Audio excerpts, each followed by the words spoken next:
ربك ذو الجلال والإكرام فبأي آلاء ربكما تكذبان يسأله من في السماوات والأرض كل يوم هو في شأن فبأي آلاء ربكما تكذبان سنفرغ لكم أيها الثقلان فبأي آلاء ربكما تكذبان صدق اللہ العظیم. معزز سامعین کرام، تلاوت کردہ آیت ہے قرآن کریم کے 27ویں پارے سورۃ الرحمن کی آیت نمبر 36 سے آیت نمبر 32 تک ہے، اور اسی آیت سے سورہ رحمن کا دوسرا رکوع شروع ہو رہا ہے.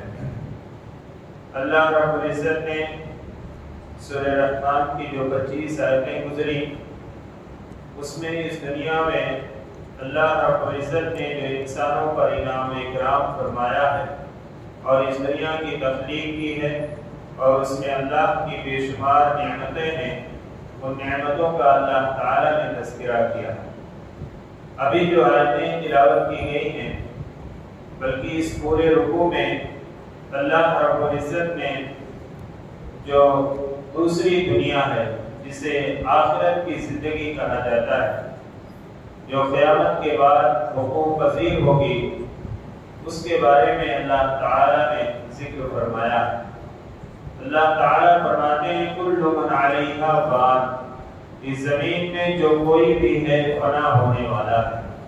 وَيَبْقَى وَجْهُ رَبِّكَ ذُو الْجَلَالِ وَالْإِكْرَامِ، اور آپ کے پروردگار کی جلال والے فضل و کرم والی ذات باقی رہے گی.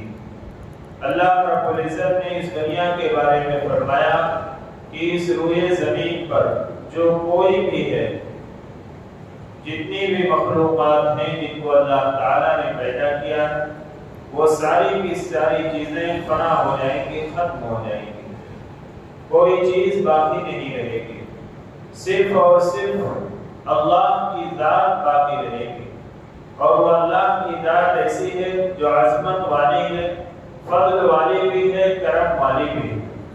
اللہ رب العزت نے اس دنیا کے بارے میں فرمایا کہ دنیا کی ساری چیزیں ختم ہو جائیں گی، یعنی یہ عالم ہی عالم فنا ہے.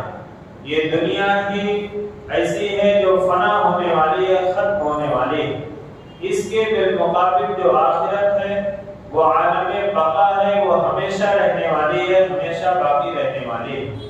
اور یہ دنیا کی زندگی اور دنیا کی نعمتیں اور دنیا کی مخلوقات کا مسئلہ ایسا ہے کہ قیامت میں تو یہ ساری چیزیں ختم ہو جائیں گی جب سور پھونکا جائے گا، لیکن دنیا کی جو چیزیں انسان استعمال کر رہا ہے وہ اس کی زندگی تک ہے، اور اس کی زندگی جیسے ختم ہوئی، دنیا کی ساری نعمتیں یا دنیا کے سارے عیش و آرام یا دنیا کی ساری تکلیفیں اور مشقتیں سب ختم ہو جاتی ہیں اس کی موت کے ساتھ. اس لیے فرمایا گیا کہ جب انسان کی موت واقع ہو جاتی ہے تو گویا اس کے لیے قیامت آ گئی.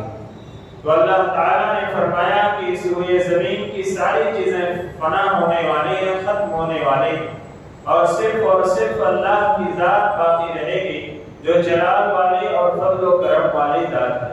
فَبِأَيِّ آلَاءِ رَبِّكُمَا تُكَذِّبَانِ، اللہ تعالیٰ انسانوں اور جناتوں کو خطاب کرتے ہوئے فرماتے ہیں کہ اب تم اپنے پروردگار کی کون سی نعمتوں کو جھٹلاؤ گے.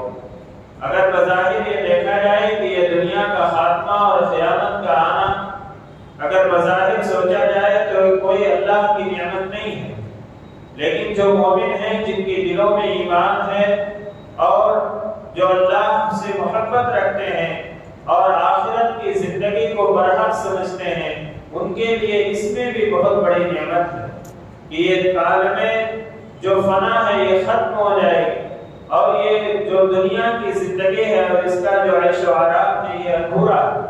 اس کے مقابل آخرت کی جو زندگی ہے وہ ہمیشہ رہنے والی ہے، اور اس کی نعمتیں بھی ہمیشہ باقی رہنے والی ہیں. اس دنیا میں انسان کتنے بھی عیش و آرام کی زندگی گزار رہا ہو، لیکن اسے کچھ نہ کچھ تکلیف پہنچ جاتی ہے. کسی کو سکون نہیں رہتا، کسی کو نیند نہیں آتی، کسی کو اپنوں سے کوئی پریشانی رہتی ہے، کسی کو پڑوسیوں سے کوئی پریشانی رہتی ہے، عیش و آرام کی ساری چیزیں مہیا ہیں، لیکن کچھ نہ کچھ تکلیف، گھبراہٹ، بے چینی ہر انسان کے ساتھ لگی رہتی ہے۔ لیکن اس کے مقابلے میں جو آخرت کی زندگی ہے اور جو وہاں کی نعمتیں ہیں اور جو جنت کی نعمت ہے، اس نعمت کے اندر انسان کو کوئی فکر لاحق نہیں ہوگی، کوئی پریشانی نہیں ہوگی اس دنیا کے اندر۔ اس لیے اگر دیکھا جائے تو یہ قیامت کا آنا، پھر عالم آخرت کا واقع ہونا اور پھر وہاں کی نعمتوں کا ملنا، یہ بھی انسانوں کے لیے اللہ کی طرف سے بہت بڑی نعمت ہے۔ اس لیے اللہ تعالیٰ نے فرمایا کہ تم اپنے پروردگار کی کون کون سی نعمتوں کو جھٹلاؤ گے۔ یسألہ من فی السماوات والارض کل یوم ہوا فی شان، آسمانوں اور زمین میں جو کوئی بھی ہے اسی سے مانگتا ہے، اسی سے سوال کرتا ہے۔ یعنی جتنی بھی مخلوق ہے آسمان اور زمین کے اندر، ساری مخلوقات اللہ رب العزت ہی سے مانگتی ہیں، اللہ ہی سے اپنی حاجتیں طلب کرتی ہیں اور اسی سے سوال کرتی ہیں۔ اللہ رب العزت نے فرمایا کہ زمین و آسمان، زمین میں رہنے والی مخلوقات جیسے انسان ہیں یا دوسرے جاندار ہیں، وہ تو اللہ سے سوال کرتے ہیں کیونکہ ان کو کھانے کی ضرورت ہے، پانی کی ضرورت ہے، کپڑے کی ضرورت ہے، مکان کی ضرورت ہے، سواری کی ضرورت ہے۔ یہ دنیا میں رہنے والی مخلوقات یہ تو اللہ رب العزت سے سوال کرتی ہیں، یہ بات سمجھ میں آتی ہے۔ لیکن سوال یہ پیدا ہوتا ہے کہ جو مخلوق اللہ کی آسمانوں میں ہے، جیسے فرشتے ہیں جن کو کھانے کی ضرورت نہیں ہے، پانی کی ضرورت نہیں ہے، لباس کی ضرورت نہیں ہے، وہ ایک نورانی مخلوق ہے، وہ کیا اللہ سے مانگتی ہے؟ اس کا جواب دیا ہے مفسرین کرام نے کہ وہ اللہ سے اللہ کی رحمت مانگتی ہے، اللہ کا فضل مانگتی ہیں، اللہ کا قرب مانگتی ہیں۔ یعنی وہ مخلوقات بھی جو آسمانوں کے اندر ہے وہ بھی اللہ کی محتاج ہے اور اللہ کسی کا محتاج نہیں ہے۔ یعنی اللہ رب العزت سے وہ مخلوقات بھی مانگتی ہیں۔ پھر اللہ تعالیٰ نے فرمایا کل یوم ہوا فی شان، اور ہر روز وہ ایک الگ شان میں ہے۔ یعنی اللہ رب العزت کی مختلف شانیں ہوتی ہیں، مختلف جو ہے اللہ رب العزت کی حالات، کہ اللہ رب العزت ہر آن، ہر لمحہ، ہر لحظہ مخلوقات کی پکار کو سنتا ہے اور وہ الگ الگ شان میں ہوتا ہے۔ کبھی کسی کو زندگی دیتا ہے تو کبھی کسی کو موت دیتا ہے، کبھی کسی کو تکلیف کے اندر مبتلا کرتا ہے تو کبھی کسی کو اللہ رب العزت آسانیاں پیدا فرماتا ہے، کبھی کسی کے غم اور درد کو دور کرتا ہے تو کبھی ہنسنے والے چہرے کو اڑا دیتا ہے۔ یہ اللہ رب العزت کی شان ہے کہ ہر وقت اس کائنات کے انتظام کے اندر لگا رہتا ہے۔ اللہ رب العزت نے ایسا نہیں کیا اس کائنات کو پیدا کیا اور پھر اس کائنات کو بنانے کے بعد اس کو یوں ہی چھوڑ دیا، بلکہ اللہ رب العزت اس کائنات کے ہر وقت، ہر لمحے اور ہر لحظے اس کو چلانے اور اس کے انتظامات کے اندر اللہ رب العزت مشغول رہتے ہیں۔ ہر وقت ایک الگ شان کے اندر اللہ رب العزت رہتے ہیں، یعنی ہر انسان کی حاجت اور ضرورت کو پوری کرنے میں لگے رہتے ہیں۔ پھر اللہ تعالیٰ نے فرمایا فَبِأَيِّ آلَاءِ رَبِّكُمَا تُكَذِّبَانِ، تو تم دونوں یعنی انسانوں اور جنات تم دونوں اپنے رب کی کون کون سی نعمتوں کو جھٹلاؤ گے۔ اس میں اللہ رب العزت کی نعمت اور اللہ رب العزت کا انعام یہ ہے کہ اللہ رب العزت آسمان و زمین کی تمام مخلوقات کی حاجتوں کو پورا کرتے ہیں۔ اور اس سے پہلے اللہ تعالیٰ کی یہ صفت بتلائی گئی کہ اللہ تعالیٰ بڑے جلال اور فضل و کرم کے مالک ہیں، اور اس دنیا کے اندر ہم دیکھتے ہیں کہ اگر کسی کو کوئی عہدہ یا کسی کو کچھ دنیا زیادہ مل گئی ہو، جس کے پاس مال و دولت کی کثرت ہو، تو وہ غریبوں کی طرف، کمزوروں کی طرف، سماج میں پچھڑے ہوئے لوگوں کی طرف نظر اٹھا کر بھی نہیں دیکھتا، بلکہ ان سے ملنا یا ان کی کسی ضرورت کو پورا کرنا اپنے لیے عار سمجھتا ہے، شرم سمجھتا ہے۔ لیکن اللہ رب العزت اتنی بڑی شان اور اتنے بڑے جلال اور بزرگی کے مالک ہیں، لیکن اللہ رب العزت سب کی جو ہے ضرورتوں کو پورا کرتے ہیں۔ غریب ہے، امیر ہے، یا جو ہے کوئی ایسا ہے جو اللہ کا نافرمان ہے، کافر اللہ کی نافرمانیاں کرتا ہے، گناہوں کے اندر مبتلا ہے، قدم قدم پر اللہ کی نافرمانیاں کرتا ہے، لیکن اللہ رب العزت اس کی ضرورت کو پورا کرتا ہے۔ اس میں کبھی ہوا کو بند نہیں کرتا، کبھی پانی کو بند نہیں کرتا، بلکہ اس کو کھلاتا ہے، پلاتا ہے، اور اللہ تعالیٰ اس کی ضروریات کو پورا کرتا ہے۔ تو یہ بہت بڑا اللہ رب العزت کا انعام ہے کہ اتنے جلال اور بزرگی اور اتنی عظمت کے مالک اور ساری کائنات کو پیدا کرنے والے، ساری کائنات کو چلانے والے ہیں، لیکن کمتر سے کمتر آدمی کی ضروریات کو اللہ رب العزت پورا فرماتے ہیں۔ یہ اللہ کی شان ہے اور اللہ تعالیٰ کا انعام ہے۔ اس لیے اللہ تعالیٰ نے فرمایا کہ تم اپنے پروردگار کی کون کون سی نعمتوں کو جھٹلاؤ گے۔ سنفرغ لکم ایھا الثقلان، اللہ تعالیٰ فرماتے ہیں دو بھاری مخلوق سے مراد جنات اور انسان ہیں جو اس دنیا کے اندر مکلف بنائے گئے ہیں۔ باقی اور جو مخلوقات ہیں جیسے جانور ہوتے ہیں، چرند و پرند ہوتے ہیں، یہ مکلف نہیں ہے شریعت کے، ان کا کوئی حساب کتاب نہیں ہوگا۔ یہ جب ختم ہو جائیں گے، جب ایک موت ان پر واقع ہو جائے گی تو ان کو ایسے ہی چھوڑ دیا جائے گا، ان پر کوئی حساب کتاب نہیں۔ لیکن اس دنیا کے اندر دو مخلوق ایسی ہیں، ایک جنات ہے اور ایک انسان۔ ان دونوں کو اللہ تعالیٰ نے مکلف بنایا اور ان کے اعمال کا حساب ہوگا۔ دنیا میں انہوں نے کیسی زندگی گزاری ہے، اللہ رب العزت ان کے ایک ایک لمحے کا، ایک ایک سیکنڈ کا اللہ تعالیٰ ان سے حساب لیں گے۔ تو اللہ تعالیٰ فرماتے ہیں کہ اے دو بھاری مخلوقوں، ہم قریب تمہارے حساب کے لیے فارغ ہونے والے ہیں۔ اللہ رب العزت نے فرمایا کہ قریب ہم تمہارے حساب کے لیے فارغ ہونے والے ہیں، یعنی جب اللہ تعالیٰ ساری مخلوقات کی حاجتوں اور ضرورتوں کو پورا کرتے ہیں تو کسی انسان کے، کسی بشر کے دل میں یہ خیال آ سکتا تھا کہ پھر اللہ تعالیٰ ہمارا حساب کتاب کیسے لیں گے؟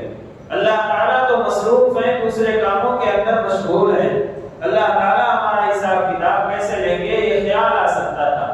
اللہ تعالیٰ نے انسان کو آگاہ کیا کہ دیکھو ہم نے تمہیں جو دنیا کے اندر زندگی دی ہے، اس زندگی کے ایک ایک لمحے کا حساب ہم لیں گے اور ہم اس کے لیے فارغ ہو جائیں گے بہت جلد۔ بہت جلد سے مراد یہ ہے کہ جب قیامت آئے گی تو ہر بندے کا اس کے اعمال کا حساب ہوگا۔ کہیں انسان اس غفلت کے اندر نہ پڑا رہے کہ اللہ تعالیٰ تو دنیا کے نظام چلانے کے اندر مصروف ہے، اور پھر آدم علیہ السلام سے لے کر قیامت تک آنے والے انسان جن کو شمار کرنا بھی مشکل ہے، ان کا حساب و کتاب کیسے اللہ تعالیٰ لیں گے؟ اللہ تعالیٰ نے فرمایا کہ نہیں، ہم بہت جلد یعنی قریب تمہارے حساب کے لیے فارغ ہو جائیں گے۔ فَبِأَيِّ آلَاءِ رَبِّكُمَا تُكَذِّبَانِ، اللہ تعالیٰ فرماتے ہیں کہ تم دونوں اپنے پروردگار کی کن کن نعمتوں کو جھٹلاؤ گے۔ اللہ تعالیٰ حساب لیں گے اور ظاہر سی بات ہے حساب لینے میں انسان پکڑا جائے گا۔ اس میں بظاہر اگر دیکھا جائے تو اللہ کی کوئی نعمت معلوم نہیں ہو رہی، لیکن اگر غور کریں تو اللہ رب العزت کی اس میں بہت بڑی نعمت ہے کہ اللہ تعالیٰ نے وقت سے پہلے ہمیں آگاہ کر دیا، ہمیں خبردار کر دیا ہے کہ تم غفلت میں نہ رہو۔ تمہاری زندگی کا، تمہارے قدم چلنے کا اور تمہارے بولنے کا، تمہاری نگاہوں کا، تمہارے ایک ایک لمحے کا، تمہاری تنہائی کا اور تمہاری محفلوں میں رہنے کا، ہر جگہ کا حساب لیا جائے گا کہ تمہاری زندگی کیسی گزری۔ اس آنے والے حساب اور اس آنے والے وقت سے پہلے اللہ رب العزت کا آگاہ کرنا، خبردار کرنا، یہ بھی اللہ کی بہت بڑی نعمت۔ اس لیے اللہ تعالیٰ نے فرمایا کہ تم دونوں اپنے پروردگار کی کون کون نعمتوں کو جھٹلاؤ گے۔ یا معاشر الجن والانس ان استطعتم ان تنفذوا من اقطار السماوات والارض فانفذوا، اللہ تعالیٰ فرماتے ہیں انسانوں اور جنات کا گروہ، اگر تمہارے اندر یہ طاقت ہے، تم طاقت رکھتے ہو کہ آسمانوں اور زمین کی حدود سے باہر نکل جاؤ، باہر نکل جاؤ، فانفذوا، تو تم نکل جاؤ۔ لا تنفذون الا بسلطان، لیکن ایک بات سن لو کہ زبردست قوت کے بغیر تم زمین و آسمان کی حدود سے باہر نہیں نکل سکتے۔ کسی انسان کے دل میں یہ خیال آ سکتا تھا کہ جب آدم علیہ السلام سے لے کر قیامت تک آنے والے انسان سارے کے سارے میدان محشر میں جمع ہوں گے اور اس وقت جو ہے حساب و کتاب کا سلسلہ شروع ہوگا تو ہم وہاں چھپ جائیں گے، اب جو حدود بنائی جائیں گی زمین و آسمان کی، ہم اس سے نکل کر بھاگ جائیں گے۔ جیسے دنیا کے اندر ہوتا ہے کہ اگر کسی کو ایک وارنٹ جاری ہو گیا، اس کو گرفتاری کا حکم ملا ہے، تو پولیس کے آنے سے پہلے وہ دنیا کے اندر چھپ جاتا ہے، ادھر ادھر غائب ہو جاتا ہے، کچھ دنوں تک چھپا رہتا ہے، ایک نہ ایک دن پکڑ میں آتا ہے یا کوئی بچ نکلتا ہے۔ تو انسان یہ سوچے کہ ہم آخرت میں بھی میدان محشر میں بھی اس طرح چھپ جائیں گے، اور جو اللہ نے حدود بنا رکھے باہر نکل جائیں گے۔ اللہ تعالیٰ فرماتے ہیں کہ انسانوں اور جنات کے گروہ اگر تمہارے اندر طاقت رہے گی، قوت ہے، تو تم نکل جانا، لیکن اللہ تعالیٰ نے پھر اس کی نفی فرما دی کہ نہیں، بغیر زبردست قوت اور طاقت کے تم اس حد سے پار نہیں ہو سکتے، کیونکہ فرشتوں کی نگرانی رہے گی اور ساتھ ساتھ صفیں ہر طرف سے فرشتوں کی لگی رہے گی، تاکہ کوئی بھی میدان محشر میں کوئی بھی بندہ، کوئی بھی انسان ادھر سے ادھر نہ ہونے پائے، ایسا سخت پہرا رہے گا۔ اور اللہ تعالیٰ نے یہ فرمایا کہ زبردست طاقت اور قوت کے بغیر تم نکل نہیں سکتے، اور زبردست قوت اور طاقت کی مالک صرف اللہ کی ذات ہے۔ کسی بندے کے اندر یہ قوت اور طاقت نہیں ہے کہ اللہ اور اس کے فرشتوں سے مقابلہ کر سکے۔ جو اللہ نے حدود قائم کر دی ہے، اس حدود سے پار نہیں ہو سکتا میدان محشر میں۔ اب اللہ تعالیٰ فرماتے ہیں فَبِأَيِّ آلَاءِ رَبِّكُمَا تُكَذِّبَانِ، کہ تم دونوں اپنے پروردگار کی کون کون سی نعمتوں کو جھٹلاؤ گے۔ اس میں اگر دیکھا جائے تو اللہ تعالیٰ کی سب سے بڑی نعمت یہ ہے کہ انسان اگر اس غفلت کے اندر پڑا ہوا ہے، اس خوش فہمی کے اندر پڑا ہوا ہے کہ جیسے میں دنیا میں چھپ جاتا تھا اور دنیا میں ادھر ادھر رہ کر بچ جاتا تھا، ایسے میں میدان محشر میں بھی اللہ کی حدود سے باہر نکل جاؤں گا، تو یہ اس کی خام خیالی ہے، وہ غفلت ہے، اور اللہ کی حدود سے وہ باہر نہیں جا سکتا اور اللہ کی پکڑ سے بچ نہیں سکتا ہے۔ گویا اللہ رب العزت نے اس خطرے سے انسان کو واقف کیا ہے، اس میں بھی اللہ کی بہت بڑی نعمت ہے۔ اس لیے اللہ تعالیٰ نے فرمایا کہ تم اپنے پروردگار کی کون کون سی نعمتوں کو جھٹلاؤ گے۔ یُرْسَلُ عَلَيْكُمْ شُوَاظٌ مِّن نَّارٍ، یہاں تک تو وہ مرحلہ تھا کہ یہ دنیا فنا ہوگی اور پھر جو ہے انسان میدان محشر میں جو ہے موجود ہوگا اور اس کا حساب و کتاب ہوگا۔ اب حساب و کتاب ہونے کے بعد جو انسان کے ساتھ معاملہ ہوگا، یعنی انسان اور جنات کے ساتھ جو معاملہ ہوگا، اس کا تذکرہ اللہ تعالیٰ فرماتے ہیں یُرْسَلُ عَلَيْكُمْ شُوَاظٌ مِّن نَّارٍ، تم پر آگ کے شعلے چھوڑے جائیں گے، ایسی آگ جس کے اندر دھواں نہ ہو، صرف شعلہ ہی شعلہ ہو، گویا ایسا جیسا میزائل داغی جاتی ہے آگ کی، ایسے آگ کے شعلے تمہارے اوپر چھوڑے جائیں گے۔ وَنُحَاسٌ فَلَا تَنتَصِرَانِ، اور تانبے کے رنگ کا دھواں، فَلَا تَنتَصِرَانِ، جس سے تم اپنا بچاؤ نہیں کر سکو گے۔ یعنی اللہ تعالیٰ یہ فرماتے ہیں کہ جب حساب و کتاب مکمل ہو جائے گا، وَامْتَازُوا الْيَوْمَ أَيُّهَا الْمُجْرِمُونَ، اور اللہ تعالیٰ فرمائیں گے اے مجرموں، آج کے دن تم الگ ہو جاؤ، اہل جنت کو جنت میں داخل کر دیا جائے گا اور گنہگاروں کو ایک جگہ جمع کر لیا جائے گا، کافروں اور مشرکوں کو، مجرموں کو، اور پھر اس کے بعد اللہ تعالیٰ کی طرف سے یہ عذاب ہوگا کہ ان پر آگ کے گولے چھوڑے جائیں گے۔ وَنُحَاسٌ، اور تانبے کے رنگ کا دھواں، یعنی جو تانبا ہوتا ہے اس کلر کا دھواں چھوڑا جائے گا، جسے ہمارے زمانے میں آنسو گیس کہا جاتا ہے۔ یعنی اللہ رب العزت کی طرف سے یہ عذاب ان کے اوپر نازل ہوگا، جو مجرم ہوں گے، جو گنہگار ہوں گے، کافر اور مشرک ہوں گے۔ فلا تنتصران، اللہ تعالیٰ نے اس سے بھی آگاہ کر دیا کہ دیکھو تم اس سے اپنا بچاؤ نہیں کر سکتے، بچنے کا کوئی راستہ نہیں رہے گا۔ فَبِأَيِّ آلَاءِ رَبِّكُمَا تُكَذِّبَانِ، تو تم دونوں اپنے پروردگار کی کون کون سی نعمتوں کو جھٹلاؤ گے۔ اس میں بھی اللہ کی بہت بڑی نعمت ہے۔ اللہ تعالیٰ نے آگاہ کر دیا، خبردار کر دیا کہ یہ عذاب تمہارے اوپر آنے والا ہے، یہ تکلیف تمہارے اوپر آنے والی ہے، اور یہ بھی سن لو کہ تم اس سے بچاؤ نہیں کر سکتے، بچنے کا کوئی راستہ نہیں۔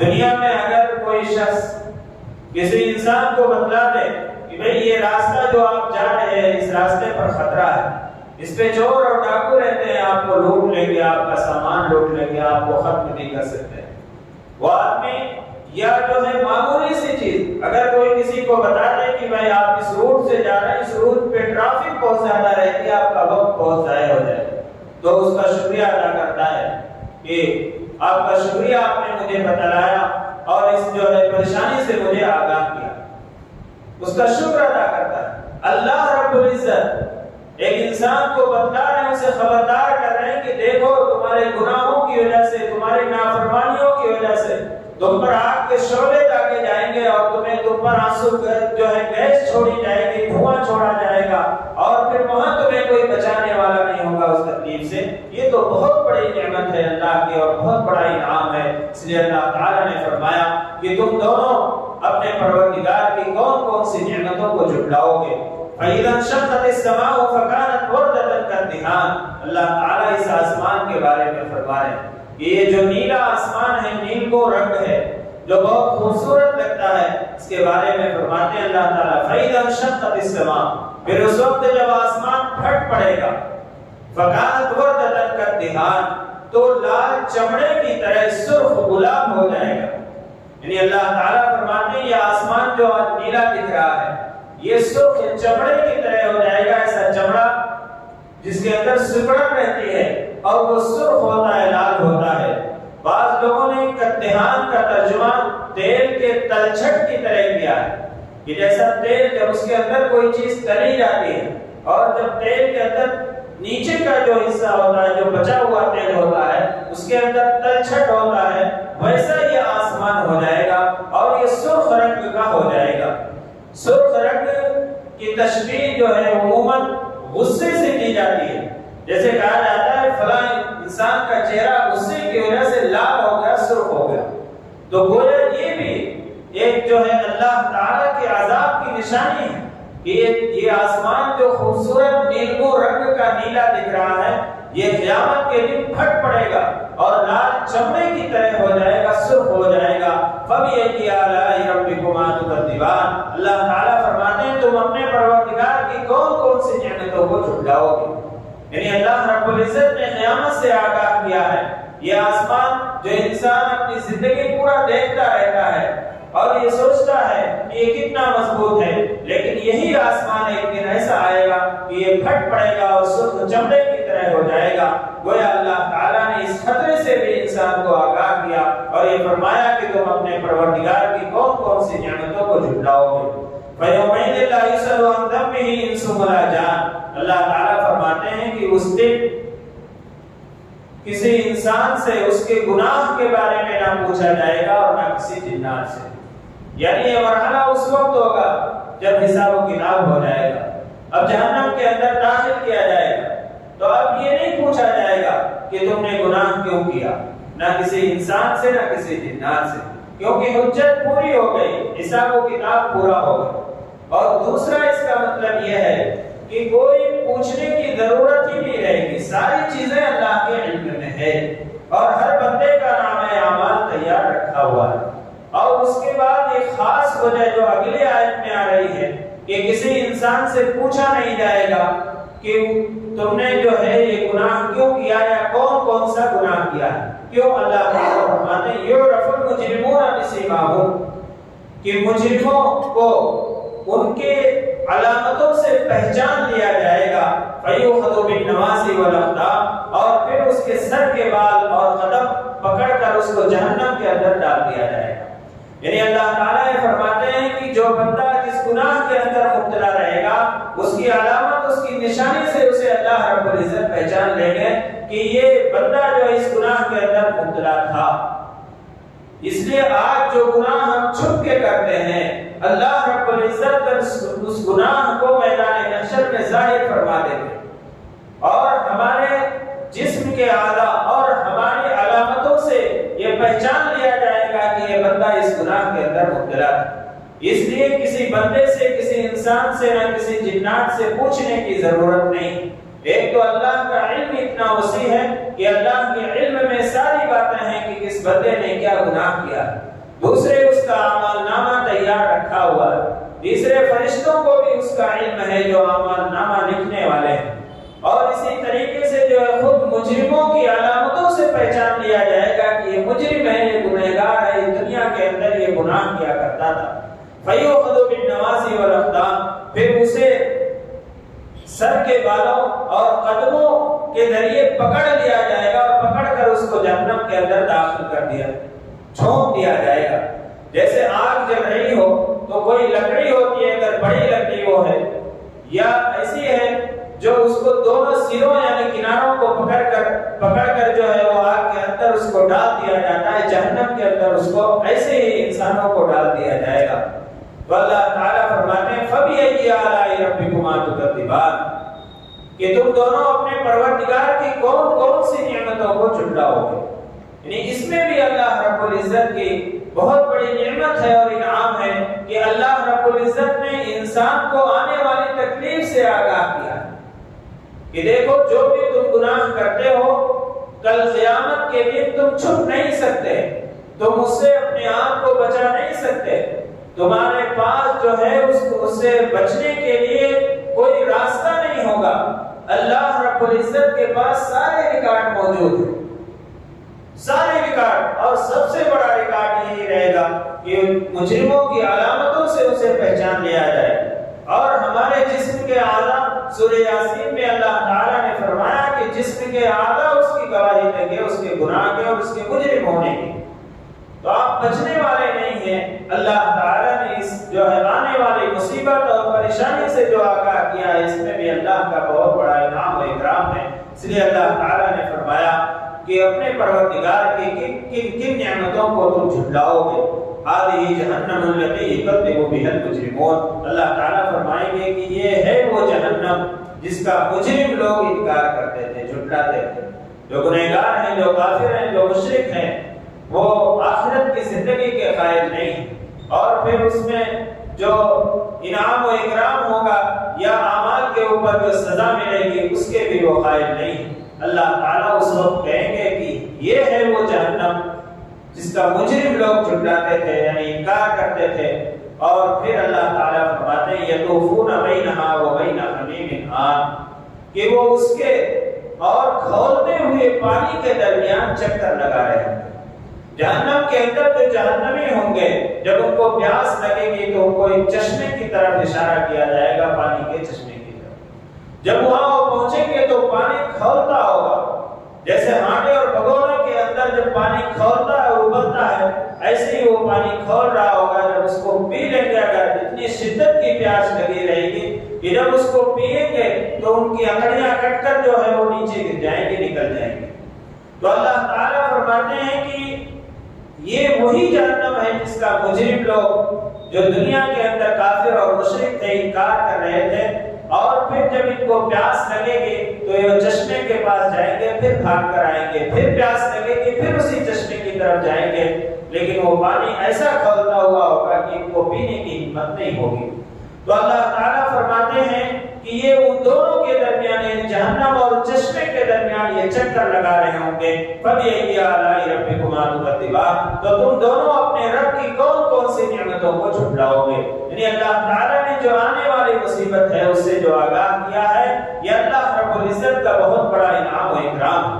ان آیات میں اگر غور کیا جائے، دیکھا جائے تو انسان اور جنات دونوں اس کے مخاطب ہیں، اور انسان اور جنات میں صرف کافر اور مشرک ہی جہنم کے اندر نہیں ڈالے گئے۔ اللہ کے نبی صلی اللہ علیہ وسلم نے فرمایا کہ جہنم کے 7 طبقے ہیں، اور ان طبقوں کے اندر لوگ جو ہے جہنم کے اندر ڈالے جائیں گے۔ کافروں اور مشرکوں کے بعد اللہ رب العزت نے اللہ کے نبی صلی اللہ علیہ وسلم نے فرمایا کہ جو فساق ہیں، جو فجار ہیں، جو نام کے مسلمان ہیں کہ کلمہ تو پڑھ لیا اور مومن اور مسلمان گھرانے کے اندر پیدا ہو گئے، لیکن نماز نہیں ہے، روزہ نہیں ہے، خدا کے احکام پہ عمل نہیں ہے، شراب ہے، چوری ہے، زناکاری ہے تو مسلمان، رجسٹر میں مسلمان ہیں، لیکن اللہ کے ہر قدم قدم پر نافرمانیاں کرتے ہیں۔ اللہ کے نبی صلی اللہ علیہ وسلم نے ایسے لوگوں کی سزائیں مقرر فرمائی کہ زناکار کس درجے کی سزا میں ہوگا، شرابی کس درجے کی سزا میں ہوگا، اور لوگوں کو تکلیفیں پہنچانے والا کس درجے کی سزا میں ہوگا۔ یہ اللہ کے نبی صلی اللہ علیہ وسلم نے اسے آگاہ کیا۔ اس سے یہ بات معلوم ہو گئی کہ صرف کافر اور مشرک نہیں، کافر اور مشرک تو جہنم کے اندر داخل ہوں گے، وہ ہمیشہ ہمیشہ رہیں گے، لیکن جو مسلمان ہیں اور نام کے مسلمان ہیں، جنہوں نے کبھی جو ہے زندگی کے اندر اللہ کی نافرمانی نہیں کی، یا کبھی کسی موقع پر جو جنہوں نے پوری زندگی کے اندر اللہ کی فرما برداری نہیں کی، کی اور گناہوں کے اندر وہ زندگی گزارتے رہے، اللہ کے نبی صلی اللہ علیہ وسلم نے فرمایا کہ ایسے لوگ بھی جہنم کے اندر ڈالے جائیں گے، لیکن ایمان کی وجہ سے یہ جہنم کے اندر رہنے کے بعد پھر ان کے گناہوں کی سزا ملنے کے بعد اللہ تعالیٰ پھر اسے نکال لیں گے اور پھر یہ جنت کے اندر داخل کیے جائیں گے۔ تو اللہ رب العزت نے جو یہ سزائیں مقرر فرمائی ہیں، اس میں ہر انسان کو آگاہ رہنا چاہیے۔ وہ مسلمان جو خدا کی نافرمانی کرتے ہیں اور اپنی نافرمانیوں سے باز آ جائیں، اللہ کی اطاعت و فرما بردار بن کر زندگی گزارے، تاکہ کل اول مرحلے میں بھی ان کے لیے جنت کا فیصلہ ہو جائے اور جہنم سے بچا لیے جائیں۔ تو اللہ رب العزت نے ان آیات میں خاص طور سے قیامت لے کر اور حساب و کتاب اور پھر اس کے بعد جو ہے جو انسان کے اعمال رہیں گے اس کے مطابق جو فیصلہ کیا جائے گا اس کا تذکرہ اللہ تعالیٰ نے فرمایا۔ اب آگے جو آیتیں آ رہی ہیں اس میں اللہ رب العزت نے ایمان اور جو تقویٰ کی زندگی گزارتے ہیں، اللہ رب العزت نے ان کے بارے میں جو انعام و اکرام فرمایا اس کا ذکر آ رہا ہے، اور پھر سورت کے آخر میں جو ہے جہنمیوں کا تذکرہ ہوگا جنہوں نے اللہ کی نافرمانی کے ساتھ زندگی گزاری ہے۔ اللہ رب العزت سے دعا ہے اللہ تعالیٰ ہم سب کو عمل کی توفیق عطا فرمائے اور سچا اور پکا مسلمان بن کر زندگی گزارنے والا بنائے۔ آمین۔ وآخر دعوانا الحمدللہ رب العالمین۔ الحمدللہ رب العالمین والصلاة والسلام علی سید الانبیاء والمرسلین محمد وعلی آلہ واصحابہ اجمعین۔ ربنا آتنا في الدنيا حسنة وفي الآخرة حسنة وقنا عذاب النار۔ اللهم اغفر لنا وللمؤمنين والمؤمنات والمسلمين والمسلمات يا حي يا قيوم يا ودود يا ذو العرش المجيد يا فعال لما يريد یا ارحم الراحمین ہم سب کی خطاؤں کو لغزشوں کو درگزر فرما دیجیے۔ یا ارحم الراحمین جو بیمار ہیں انہیں شفائے کاملہ عاجلہ دائمہ مستمرہ عطا فرمائیے۔ یا ارحم الراحمین جو پریشان حال ہے ان کی پریشانیوں کو دور فرما دیجیے۔ یا ارحم الراحمین جو ضرورت مند ہیں ان کی جائز ضرورتوں کی تکمیل فرما دیجیے۔ یا ارحم الراحمین ہم گنہگار خطاوار قصوروار بندے ہیں، اپنے گناہوں کا اقرار کرتے ہیں، ہم اقراری مجرم ہیں۔ یا ارحم الراحمین ہمارے جرم عظیم کو معاف فرما دیجیے۔ یا ارحم الراحمین آپ معافی کو پسند فرمانے والے ہیں۔ یا ارحم الراحمین ہم سب کو معاف فرما دیجیے۔ یا ارحم الراحمین ہم اپنے گناہوں سے توبہ کرتے ہیں، ہماری توبہ کو قبول فرما لیجیے۔ یا ارحم الراحمین تا حیات ہم سب کو اور ہمارے آنے والی نسلوں کو گناہوں سے بچنے والا بنا دیجیے۔ یا ارحم الراحمین جب تک زندگی عطا فرمائیے، ایمان اور عمل صالح پر قائم اور دائم رکھیے، اور جب اس دنیا سے جانے کا وقت آئے ہم سب کا خاتمہ اکمل ایمان پر نصیب فرمائیے۔ یا ارحم الراحمین ہمارے عزیز و اقارب ہمارے اور رشتہ دار جو اس دنیا سے رخصت ہو گئے، یا ارحم الراحمین ہم سب کی مغفرت فرما دیجیے۔ امت مسلمہ کی تمام مرحومین کی مغفرت فرما دیجیے۔ یا ارحم الراحمین امت مسلمہ پہ رحم کا، کرم کا، عافیت کا، سلامتی کا، درگزر کا معاملہ فرمائیے۔ یا ارحم الراحمین ہم سب کو صحت و تندرستی عطا فرمائیے، تمام شرور و فتن سے ہم سب کی حفاظت فرما دیجیے۔ یا ارحم الراحمین آپ نے ہمیں دین و دنیا کی بہت ساری نعمتیں عطا فرمائی ہیں۔ یا ارحم الراحمین ہم سب کو ان نعمتوں کی قدردانی کی توفیق عطا فرمائے۔ یا ارحم الراحمین ہماری ناشکری، ہماری نالائقی کی وجہ سے وہ نعمتیں ہم سے چھین نہ لیجیے۔ یا ارحم الراحمین ان نعمتوں سے ہمیں محروم نہ فرما دیجیے۔ یا ارحم الراحمین حضور اکرم صلی اللہ علیہ وسلم نے جن جن خیر کا سوال کیا ہم سب کو اس میں حصہ عطا فرمائیے، اور جن جن شر سے پناہ مانگی ہے ہم سب کی اس سے حفاظت فرما دیجیے۔ یا ارحم الراحمین حضور اکرم صلی اللہ علیہ وسلم کے صدقے بخیر ہماری دعاؤں کو قبول و منظور فرما لیجیے۔ ربنا تقبل منا انک انت السمیع العلیم وتب علینا انک انت التواب الرحیم برحمتک یا